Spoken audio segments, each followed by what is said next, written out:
What is going on, guys? Welcome back to the channel. My name is Brian and you're watching Flake Garage, and today we're going to be swapping a set of rotors and calipers into my 88 Mazda B2200. And the reason why is because one of them actually got stuck on my passenger side and it was not letting me drive the truck the way I wanted to. I could drive it, but it was just basically pulling all the way to the right, and just it wasn't good. Basically the rotor was getting hot too because it was not releasing the pads from it. So I might as well ended up buying just everything, and that's what we're going to swap in here today. And I'm going to show you the steps that I'm taking to get this done. Now let me show you here on the other side. We have already taken this side off and it's ready basically for everything that's going to go back in there. We have our all caliper in there, and we're going to swap the lines as well. We have all brand new brake lines that we're going to swap in there because the old ones are just messed up. So I'm going to show you here on the driver's side everything that we're going to do to remove this and all the tools that you're going to need. So let's get started. All right, guys, so first things first, let me talk to you about some of the tools you will need to get this job done. First thing obviously is your parts that you're going to replace. We have our rotors, we have our pads, new brake lines. The calipers are here off to the side, just waiting on some paint to dry. You will need a blade to open some of this stuff, PV blaster, brake cleaner. I like using the high temperature red grease from Valvoline. It's been good to me. Brake fluid, some power tools if you have some. If not, don't worry about it. You do need at the very least a breaker bar, a rubber mallet, a heavier hammer. I have a 32 ounce here, some ratchet, a 21 millimeter socket. This is going to be for the caliper bolts. You're also going to need a 15/16 socket, or I believe it might be a 23 millimeter socket. I don't have a 23 millimeter, so that one's been good. That is basically for the nut that holds the spindle in place. I'm sorry, not the spindle. What holds this whole section, the nut that goes right here. You're also going to need a 14 millimeter socket, a 12 millimeter socket, a set of screwdrivers, preferably flathead screwdrivers, and some pliers. I have two sets here, some needle nose pliers and some regular pliers. And that is pretty much everything you will need to get this done. All right, guys, so first things first, here we are gonna have to remove the caliper. You see I have taken my cover off. You can do that if you want to, but we won't get to this part until a little bit later. So we will have to remove the caliper, and the caliper is held in place by two 21 millimeter bolts that are in the back here. If you have power tools, then you can get back there, use that. If not, you're gonna have to put your breaker bar and then basically break them loose and get the caliper out of there. If you are changing the lines like I am, you can basically just put the whole caliper with line onto the side until we're ready to swap the line. I'm gonna do that a little bit later. So first we're gonna take this off, and then I'll show you the next step.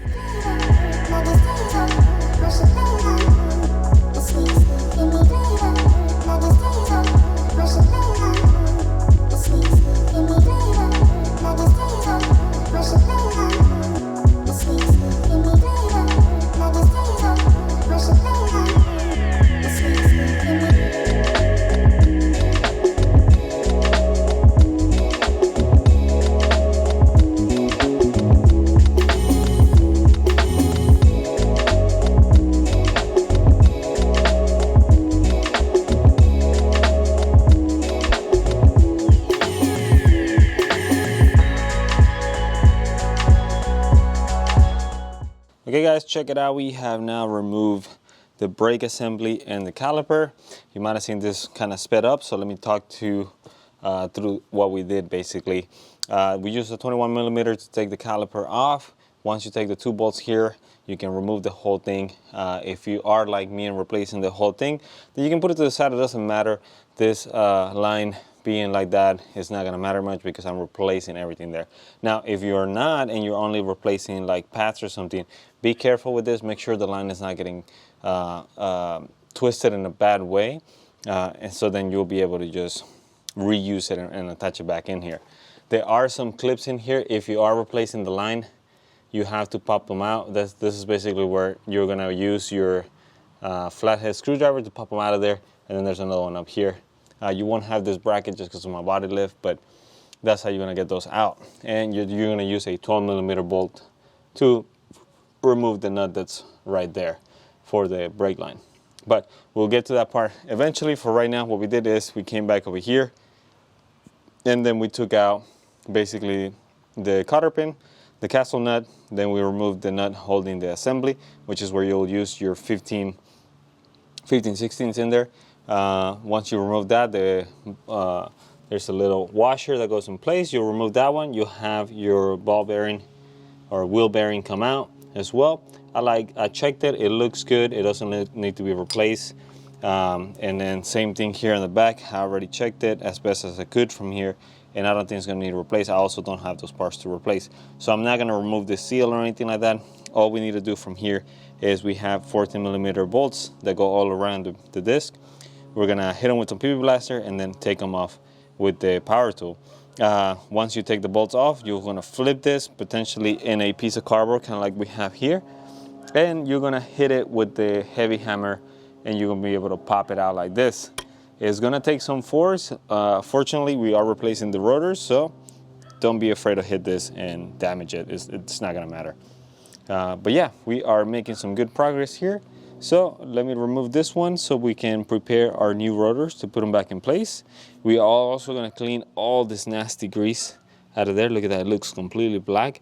All of that, we're gonna replace it with some nice high temperature red grease. And I recommend you do that if you're gonna do this job, just because it's gonna be better for it in the long run. There's a lot of nasty grease in here, so I'm probably spend some time off camera cleaning all of that, and then I'm gonna re-stuff some nice red grease in there, so then we can be ready to start putting everything back in place. So let's do it.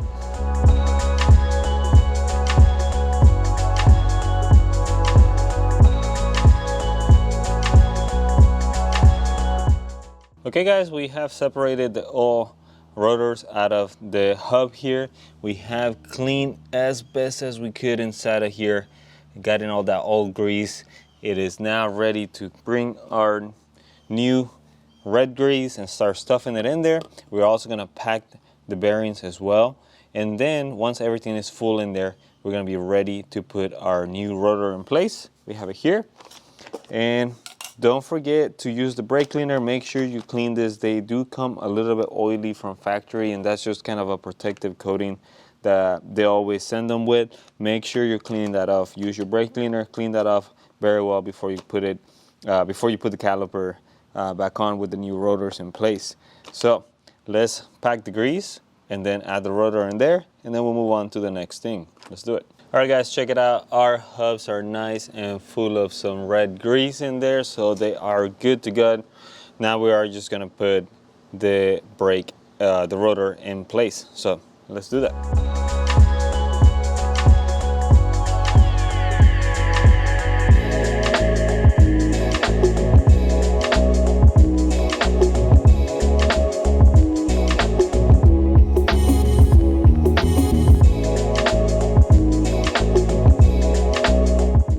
Okay guys, and here we have the brand new rotor into the hub now, and the way you're going to tighten this is going to be exactly like how you would tighten your lug nuts, and it's going to be in a star pattern. So you'll pick one bolt, let's say we start with this one, and you go on the start, so you'll go across, then you pick another one, then across, then another one, then across.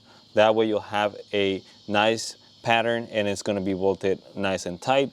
And you want to bolt this once. Basically the torque specs for them is going to be 33 to 42 pounds. So it's going to be up to you where you want to leave it within that spec. That's according to my Haynes manual that I have here. So I don't think we can go wrong with that spec. Now that this one is torqued down, we are going to move on to this one, finish that off, and then we are finally going to move into bringing everything back over here and put it in place for now, so then we can move on to replacing the caliper altogether with the brake line. Let's do it.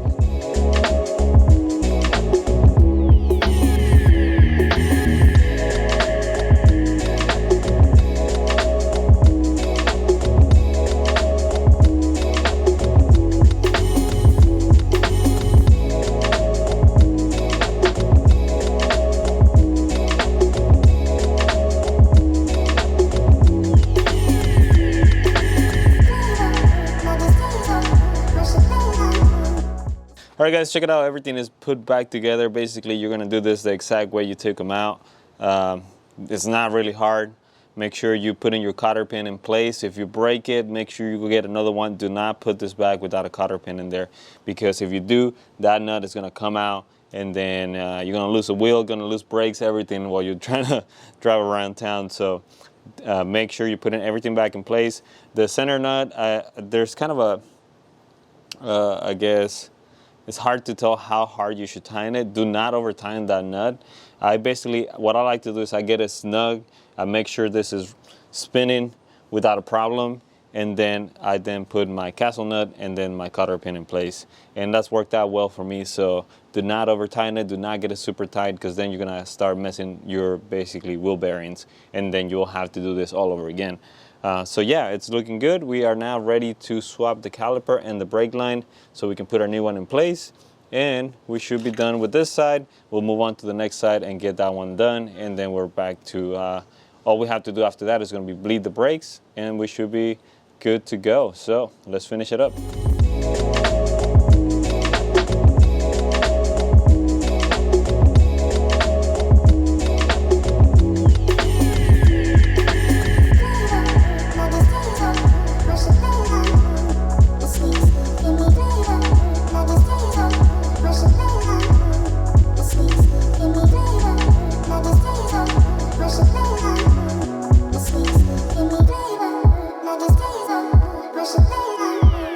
Okay guys, and as you can see, everything is now put back together.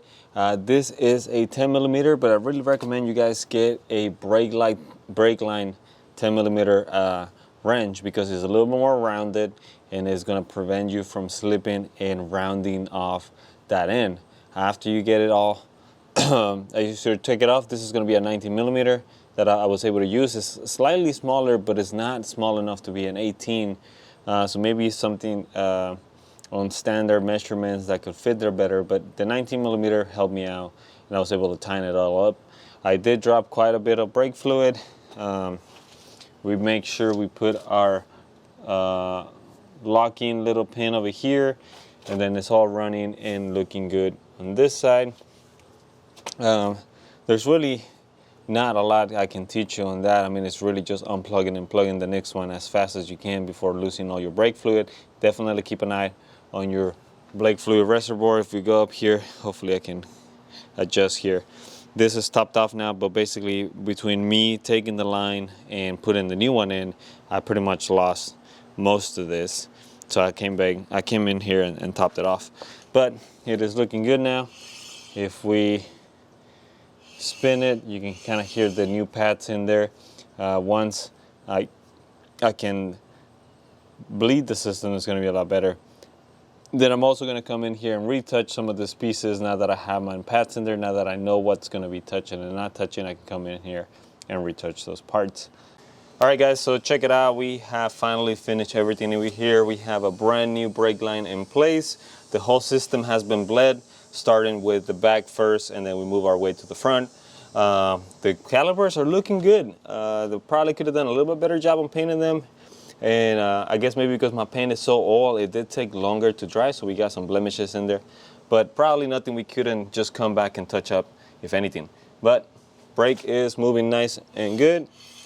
We are gonna put the wheels back on and go test it and make sure everything is working good.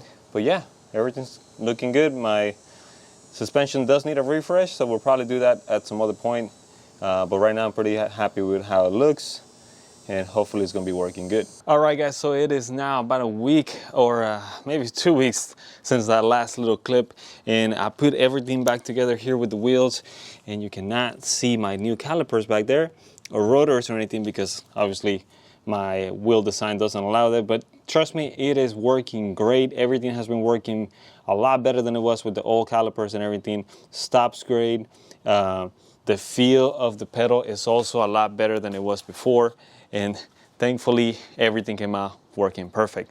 So I'm very happy with the setup. I honestly do recommend, if you have something problems with the calipers and everything like that, just go ahead and swap them out. They are cheap enough that it is worth it just having a brand new one in there instead of a 30-year-old potentially caliper that's going to give you issues potentially in the long run. So with that said, that is really all I have for today, guys, in this video. I hope you guys enjoy. Hopefully this helps you if you're thinking about upgrading your brakes to some new pads, new rotors, or new calipers.